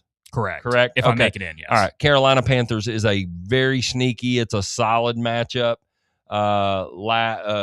for first round of the playoffs. So here's the thing. I mean, ESPN rankings still have the Commanders as 5th. So yes, they give up explosive rate plays, but who's to say McCarthy's can take advantage of that? I don't know. Might you go with like a Dolphins defense against the Jets, or even a Jets defense against the Dolphins? I would expect H and you're still having to deal with Waddle. But now I doubt the Browns are available in your league. No, they're definitely not. The Titans are, ironically. And they got good special teams. And that's not a bad, that's not a, listen, if Big Jeffrey comes to play and says, hey, we're not going to let them control and run it off tackle, then all of a sudden that game, it's 33.5 points. So honestly, if I'm questioning one or the other, I don't see the Browns scoring more than 24 to 27 points. I could be off there. Maybe Judkins breaks 2 long ones, or maybe Shadur does something there. But Dion prime time's in the house today. So let's update this college football playoff. Anything yet? No. Okay. So will it happen before we're off the air at 1 o'clock? It better be. It better be. But there is a couple updates in the college football world, though. Okay. However, official that Brent Pry is coming back to Virginia Tech as their defensive coordinator, which is pretty insane considering they fired him off the field after they lost Old Dominion, I think 2 or 3 weeks into the season. Iowa State declined a bowl invitation, so they'll not be playing in a bowl game this year. Yeah. And they are potentially subject to That's a league after losing fine. Campbell. Yeah. After losing Campbell. They cited the reason as to potentially guys entering the portal now because of Campbell leaving. The recruiting class too, a lot of missing pieces. So they just felt like as a whole, it would have been collectively better for them to decline, making it to a bowl game. Kansas State is also another one that is not going to be playing a bowl game this year. So funny enough, 5-7 Rice is going to be taking their spot, according to the APR. Since they had the highest percentage out of any losing team. Yeah. One other, and those are great drops there, because a lot of this stuff is kind of flying under the radar with the college football ranking announcements and all that coming out. And maybe we'll hear something over here if there is any changes to the staff. I don't feel like it's obviously, it's not happening today. It's not going to probably happen. Maybe this next week we'll hear something if it does happen. Another drop, though, on the that I wanted to mention is Tampa Bay's defense in that league available. They're not. So here are because that's a sneaky one too that has some nice playoff matchups, and it actually starts today with hosting New Orleans. So this is the following defenses in my league that are available. Okay, it's just a terrible list. The Titans are off the waivers. They got released just this morning, but then immediately for pickup, Jets defense, Vikings defense, Chargers, Jags, Falcons, Raiders, Cowboys, Bengals, Cardinals. Yeah. And I have the Commanders and the Bears defense, and Bears defense has done solid for me in the last few weeks, but they play Green Bay today, and I think Green Bay is going to win that one pretty comfortably. I do too. I'm iffy on Luther Burden III. Will we see him finally get some breakout potential? Will it be Loveland? No Udunze. So, I agree with you. I think it'll be a big Josh Jacobs day. And I think the Packers will just kind of swallow up and, You got me thinking, though, about McCarthy. I don't know if I'm going to get the Vikings defense, but it has me thinking of maybe potentially adding McCarthy because, I mean, I think the Commanders are worse in the league for passing yards allowed. I think they allowed over 250 yards a game. So they're an automatic start with any quarterback and wide receiver 1s and 2s with a pulse. I don't know. I'm not a doctor. I don't know that McCarthy can take advantage of that. Yeah. I mean, we'll see. We'll see. But with Jaden back and him, I'm sure he's going to want to ball out and try to, I've seen a lot of projections for Scary Terry McLaurin to, anytime touchdown for him to have a big day today. So if they put up, even if they put up 17 points, which isn't out of the question with a Jaden Daniels led offense, all of a sudden, man, you're looking at, they cannot just, Kevin O'Connell cannot, who's calling the plays, he cannot just sit there and say, we're going to win with Jordan Mason running the football and short passing game underneath to TJ Hawkinson. We have got to stretch the field and get after it. Again, a little risky for me, but you know what? Bold prediction, like onions, on the table. You could absolutely 300-yard day, 2 touchdowns. What would that pay out? J.J. McCarthy. I mean, that's really bold. That'd be outrageous. Yeah, it would be outrageous. But, I mean, if there is a defense that would, if it's ever going to happen, it's here. I would say it's like the Titans, the Commanders. Is this to get in? Yes. You have to win to get in. I have to win to get in. So who are your other players? I would say play it safe with the rest of your lineup is pretty solid. Yeah, I mean, we got like Devontae Adams over there, wide receiver 2. We have Mark Andrews. Who's wide receiver 1? Devontae Adams and Jameson Williams are like my 1-2 punch. All right, and Williams got you a pretty good, yeah. Okay. So they're all, not to go too off break with the college football playoff, but they are announcing it right now. Unsurprisingly, Indiana has that number 1 overall spot. Okay. In the seed. Ohio State has number 2. I think they're talking right now. Kurt Herbstreit's trying not to cry, as he always does on every single broadcast. Georgia just announced with the number 3 seed, which makes me assume that what we kind of already know is that Texas Tech is going to have that number 4 spot. Yes. Any of those so far, though, Cloney, does anything kind of stand out to you? Nothing. Nothing so far. That was kind of where I was just going off of that ESPN, and that appears to be. Wow, just noting here, like Oregon against James Madison, these are all hypotheticals. That line's already went up, which is really odd considering if these are hypothetical, games will be voided if they are not scheduled.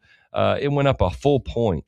Oregon did. Not surprising, but surprising with a limit of $100 bets. That a lot of action had to come in on Oregon already. And again, it's a hypothetical. I mean, you got to take in consideration the only Power 4 team that James Madison did play this year was Louisville on the road. And Louisville, I think, wound up winning that game by 2 touchdowns. And Madison only scored, I believe, I want to say like 17 or 20 points.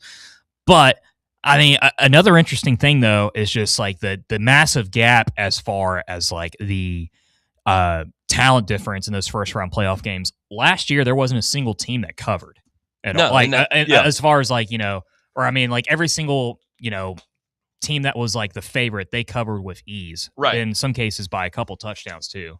Okay. So last year, obviously, we all kind of saw it coming. That Ohio State, we obviously, Vol fans saw it firsthand, but even from a betting perspective and just being following the college football landscape as a whole, a lot of people felt like after that debacle, losing to Michigan again, and that like Ryan Day and Lou Holtz came out and questioned the toughness of his team, you kind of thought, okay, they're going to get it together. Now, did I think they were going to just steamroll everyone the way they did? No, I thought there'd be some competitive games. Is there a team right now? Because, again, Ohio State, let's backtrack. Let's go back. Ohio State was not a first-round bye. Is there a team playing in round 1 Let's just say hypothetically, it's Ole Miss, Tulane, Alabama, A&M. Is this year? Is it A&M or is it Notre Dame, Oklahoma? So I don't. I'm going to tell you who I think it is. Yeah, and I don't know that they're not going to like steamroll people, but I've been saying it for the past 2 or 3 weeks. They seem to be rounding into form, and it's Oregon to me. Mm-hmm. Oregon's young talent has really grown up. They got absolutely look, they play Indiana again.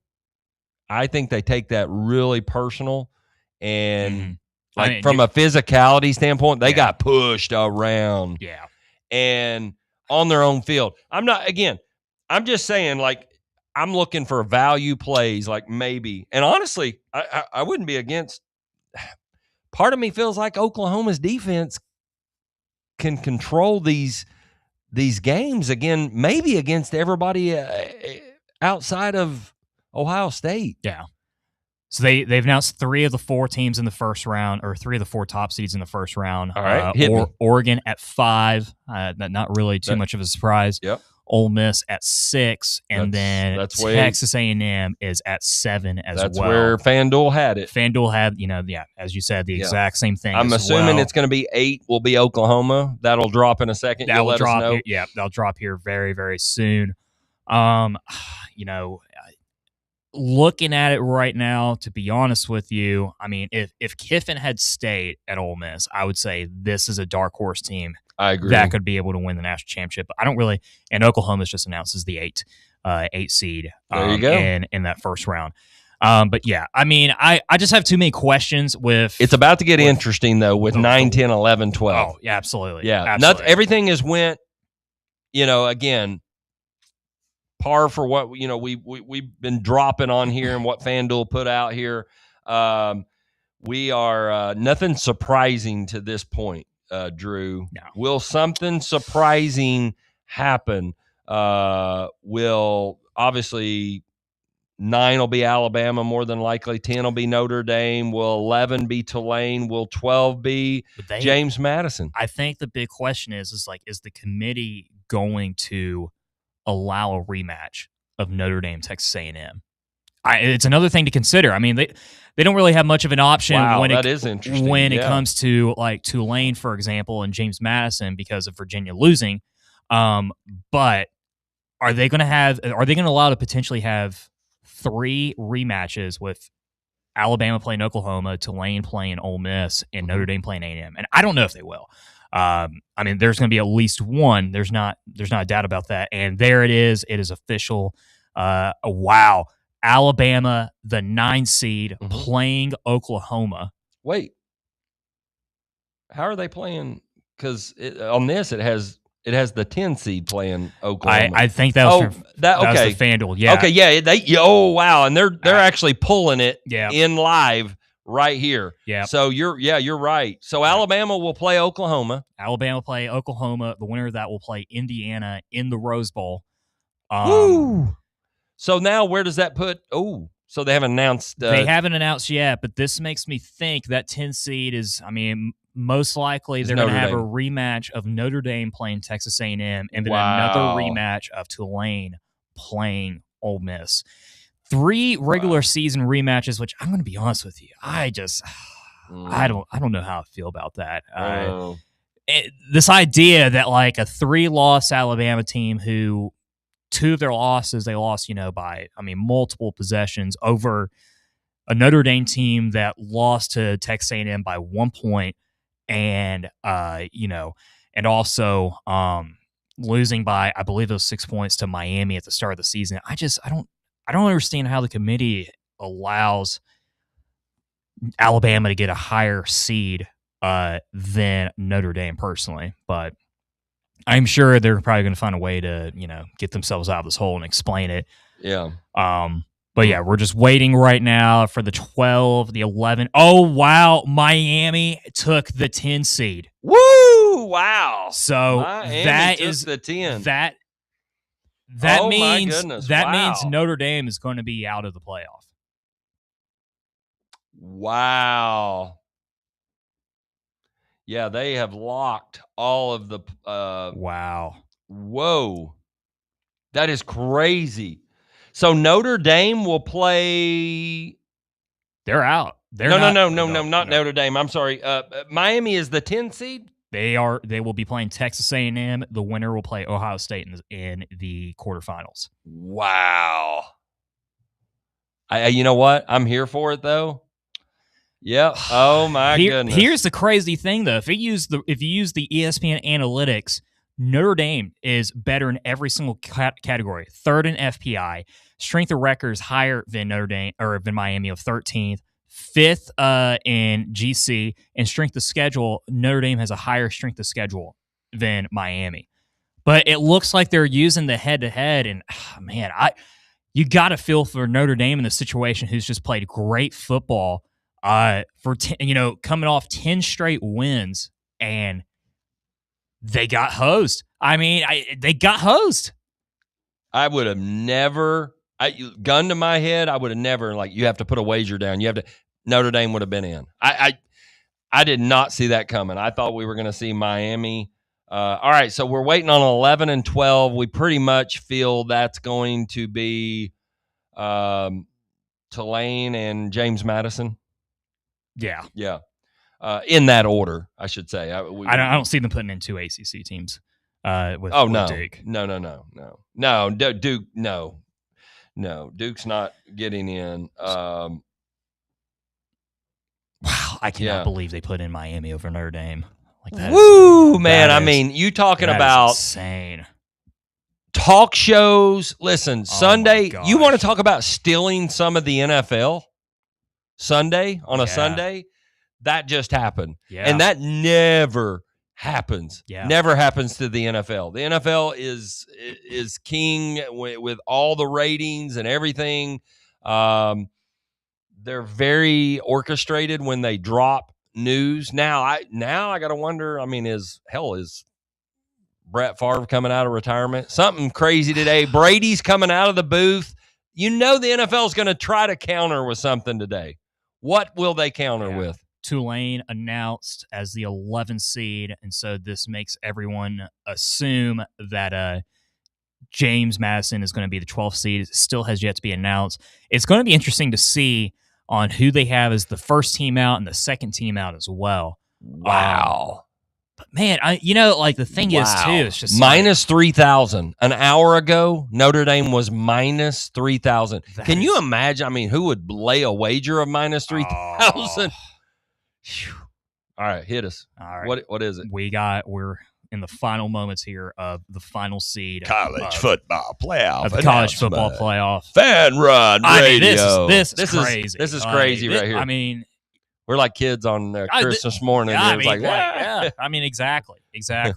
And James Madison is official. The Sun Belt Conference champions, James Madison.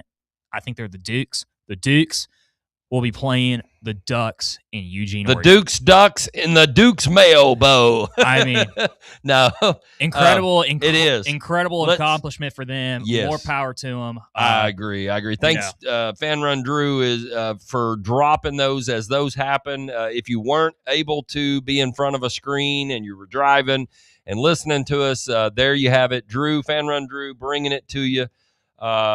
Right there. We got to take one more break. I think right now is probably the best time. Let's get some reaction on the other side. We might have room for one or two quick calls if you would like. You have a reaction. 865-966-3435. More Neutral Zone coming up right after these messages on Fanrun Radio. Everybody sucks. You don't really know why, but you want to justify someone's head off. No human contact. And if you interact, your life is on contract. We really need to get some branded stuff. Shirts, hats, promo items, something professional.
So they're saying, I was hearing Herb Street's explanation that the committee told him over them putting in Miami over Notre Dame because, Notre Dame was ahead of Miami throughout the final weeks.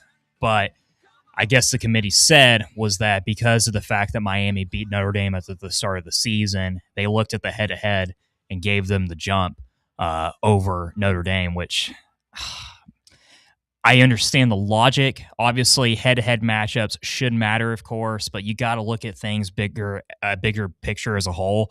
And this tells me that, because the fact that Alabama made the SEC championship, that their third loss doesn't really matter, despite losing 28-7, and then them losing to Florida State at the start of the year didn't matter either. And so this just sets the precedent for, again, like moving forward, as Pruitt would say. Well, okay, which is moving forward. Which is, Notre Dame's got to play, I believe, 5 or 6 ACC teams every year as part of their garbage contract with the ACC. But why would they play Texas A&M again? Why would they play any SEC team? Yeah. I mean, they're going to go ahead and just schedule UConn and Army, and Georgia Southern and, and all these garbage teams because they'll be able to get in with an 11-1 record.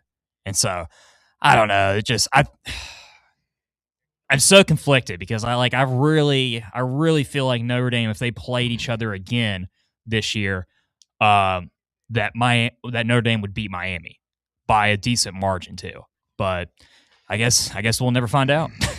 Yeah, I guess not. But I don't know. Maybe, like you said, maybe it'll force Notre Dame to jump in a conference. I mean, that does, are they on the phone right now and, making those arrangements? You kind of had to know that there was a possibility. Wasn't a lot of people that thought it would actually come to fruition, though. Mm-hmm.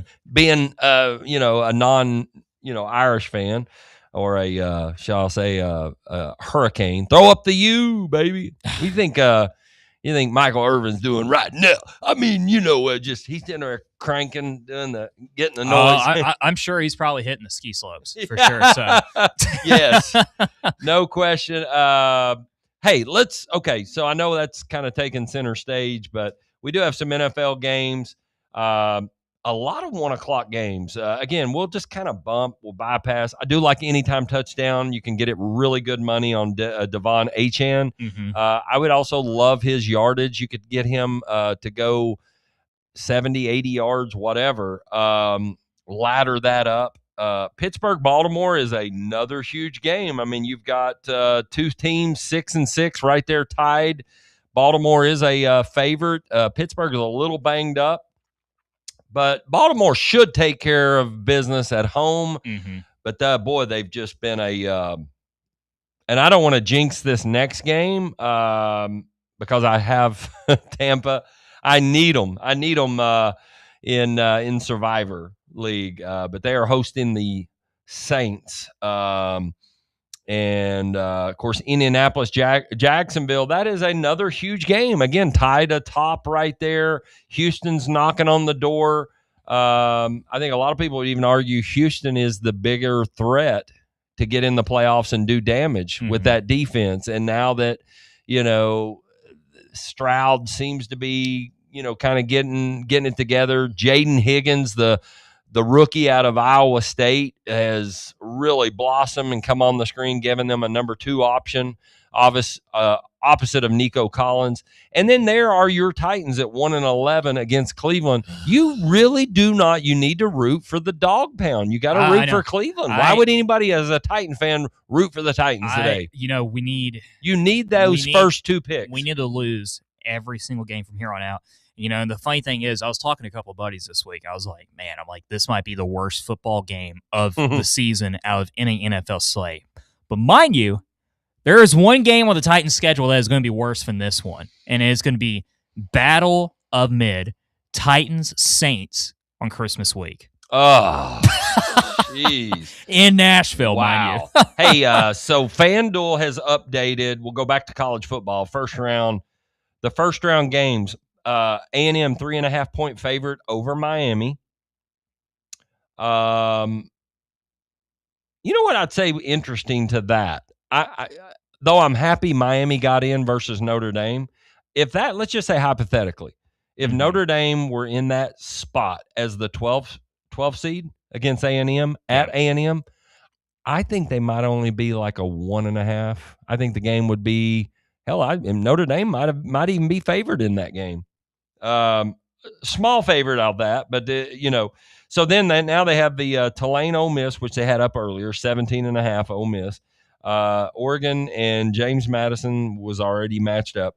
The Alabama, they had Alabama playing at A&M. Now they've got Alabama at Oklahoma. Here's interesting, opening as Alabama, 1.5 point favorite against Oklahoma. At Oklahoma. I don't know about that. Yeah, I don't either. But, Vegas is going to put a number out there. They want to try to get half the public on, on one side or on one side or both sides. And then, obviously they make their money. We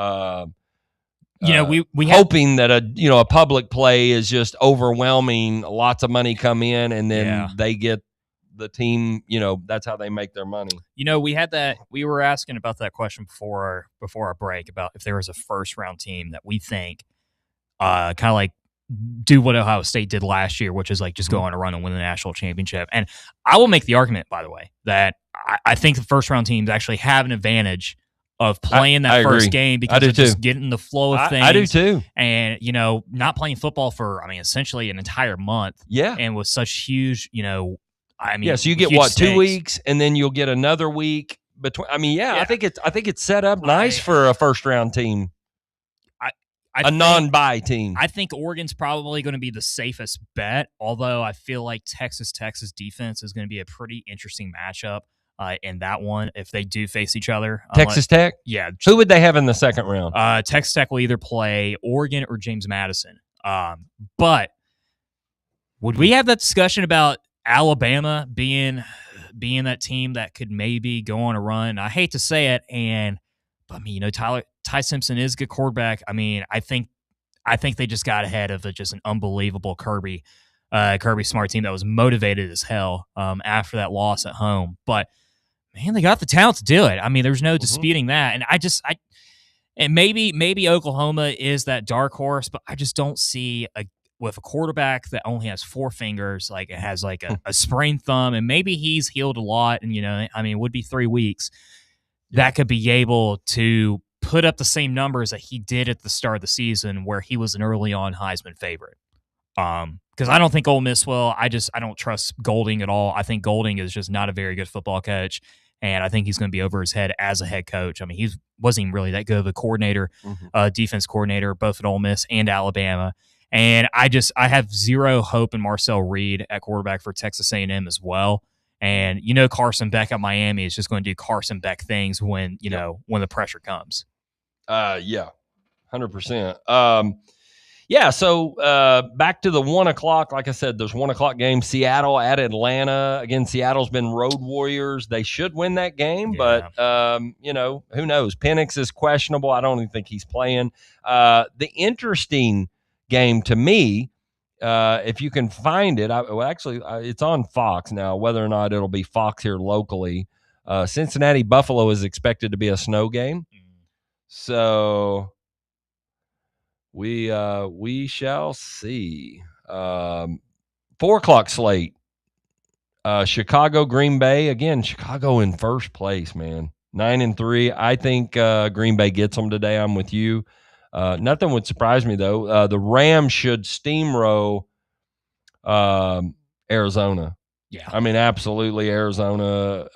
Although I will say Jacoby Brissett has been really, really sneaky good with fantasy. That's been his entire career. Yeah, it has. And I think you have arguably, it's do or die. They have to win. Kansas City, 8:20 tonight, hosting a juggernaut, a team that is really playing well right now. But I could see Kansas City one last, victory, and then they get, Kansas City's got a pretty tough stretch. They get my Broncos on Christmas night there at Arrowhead. And got the Titans. They'll win that one. Yeah. But that'll be look, the AFC South today with Houston right there 1 game back. I mean, you could be looking at the big matchup. Obviously, that's a huge matchup for wild card purposes, and just the whole Swifties and Merry Swiftness. How awesome would that be if my Broncos put the final nail on Christmas night? It would be electric. But it's electric. It would set up an interesting situation though if the Colts, if the Colts do wind up beating the Jags, because talking about if Texans win that game, or if the Colts lose and the Texans win tonight, you're talking about that's such a situation of both the Colts and the Texans potentially fighting for that wild card spot, and they both play each other at the last game of the regular season as well, and so that can make things pretty interesting because the Texans got a fairly favorable schedule after that. I mean, with the Cardinals at home, Raiders at home, and then the Chargers too, in LA. Mm-hmm. But if we're going to talk about maybe some like high dollar, high risk, high reward picks, I know we both kind of said that the Packers are probably going to win this game, but I just saw this number punch out to me. Moneyline Bears plus 245. Seems, I mean, it's enticing. You know, I don't know if Caleb Williams, has as my buddies will say, have the minerals to be able to win a big time atmosphere like Lambeau. But I mean, the Bears have been playing excellent football, and Caleb does enough to be able to, put themselves in a good situation. I mean, that win over Philadelphia over Thanksgiving break was, pretty damn impressive. Yeah, all things considered. Very much agree. And I mean, the other line that I think would be a little bit interesting too is like, the Colts are 2.5-point favorites. That game is at Jacksonville, and Jacksonville's plus 114 money line as well. Wow. Yeah. Okay. Yeah. I mean, look, I think Jacksonville is the side there today, but you could even tease them and move them up, but they're getting 2.5 now. So money has come in on the Colts.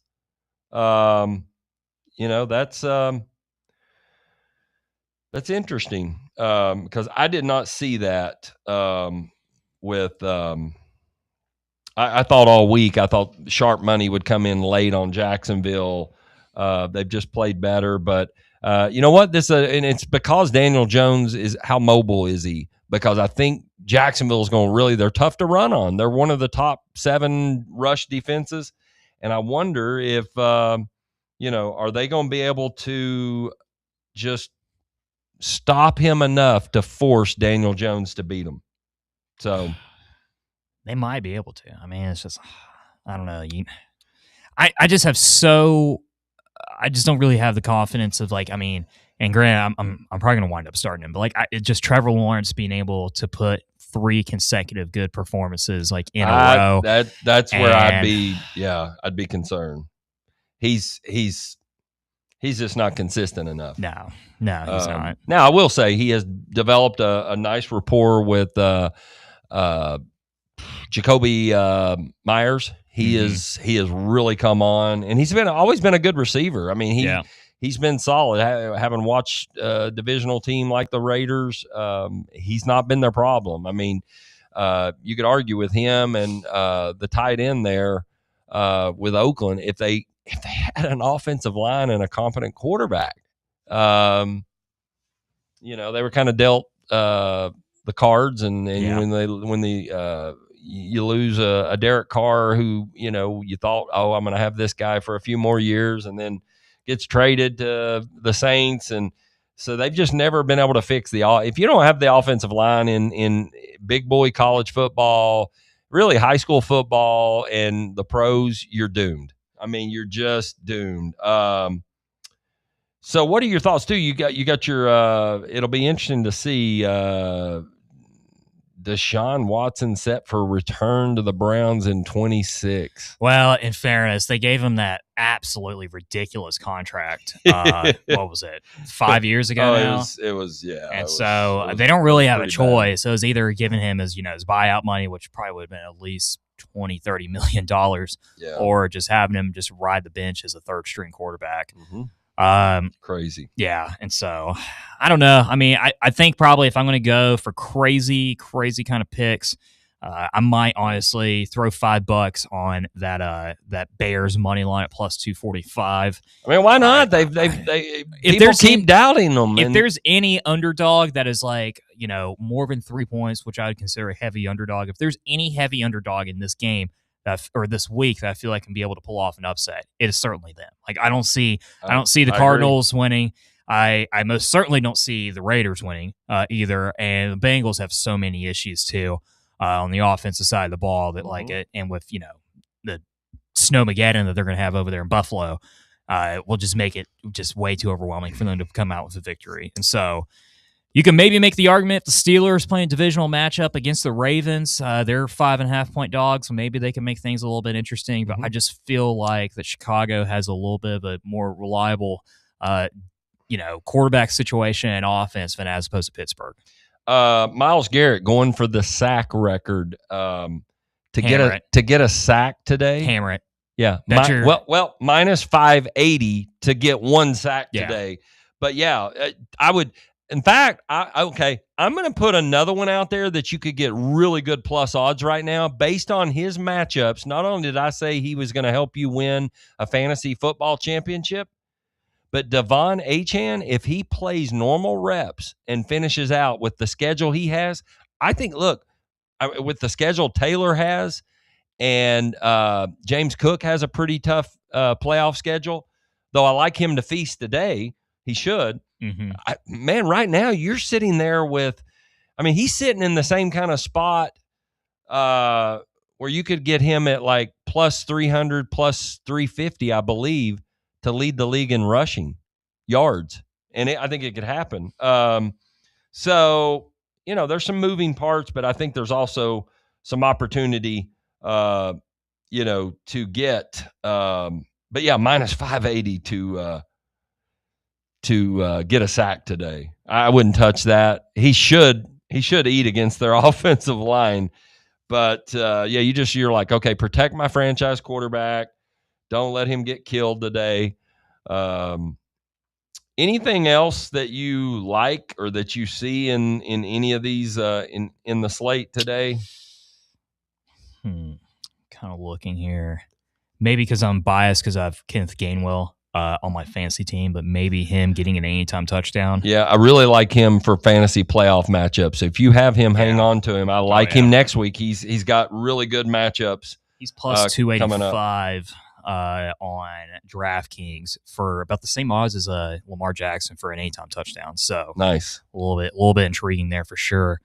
I don't know. To be honest with you, outside the money lines, like not really. Like I think the Rams 9.5 is like awfully high, for them to cover. I wouldn't really touch that one. You got to think with the Chiefs, with just so much on the line, them covering 3.5 might be the safest pick. Although I might, to be honest with you, I might hammer the under on Titans Browns. That's 33.5. Yeah, we can't score more than 13 points a game, Cloney. That's just the Titans way. So. Yeah.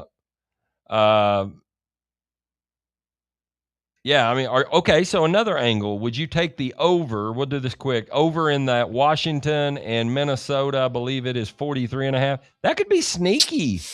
This could be a game. This could be a 27, 23, 24 type game. So I made the final 30-second commitment, and I'm probably going to regret it, and it's going to cost me a playoff spot, but I decided to drop the Commanders defense, add the Jets, and start J.J. McCarthy. I feel like if there's going to be a game where he comes off and just is able to throw 250 and a couple TDs, it is absolutely against this Commanders defense. And not to mention this game is in Minnesota as well. So he won't be playing in like the environments, playing, in crazy climate. I think this could be it. I think maybe, let's see here. Justin Jefferson anytime TD plus 145. Jordan Addison's plus 225. Looks pretty risky. Looks pretty solid. Yep. Looks pretty solid. All right, we got to get out of here. We appreciate it. Let's hope this basketball team can get in order, and we'll be able to talk about it next week. And we'll break down more on the college football matchups in the playoffs, 25-26 college football playoffs. Appreciate Fanrun Drew. Appreciate Fanrun Radio. Fleet Tire, 111 East Woodland Avenue. We'll catch you guys next week. Have a great week.